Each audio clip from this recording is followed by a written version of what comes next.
Hello mga idol at mga lods, samahan niyo ako. Mayroon nga pala akong chicken wings. Nag-prepare lang pala ako dyan ng breading mix.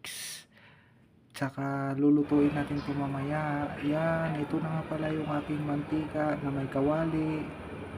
Kunti lang muna aking nilagay.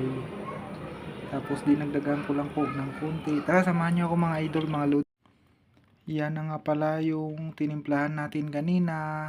Saka dinamihan ko na ngayon pala yung mantika. Tapos tinakpan ko kasi medyo lumalaban. Medyo pula na nga pala mga idol at malods. Kaya binuksan ko na. Yan pala yung tira natin.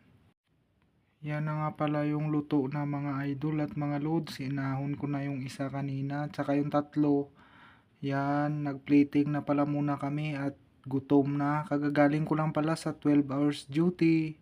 Yan pala yung last sinalang ko na yan na nga pala yung huling salang natin mga idol at mga loads. 4 na peraso na chicken wings.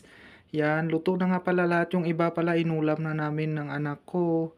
Thank you for watching and shout out to all followers and viewers. Bye-bye!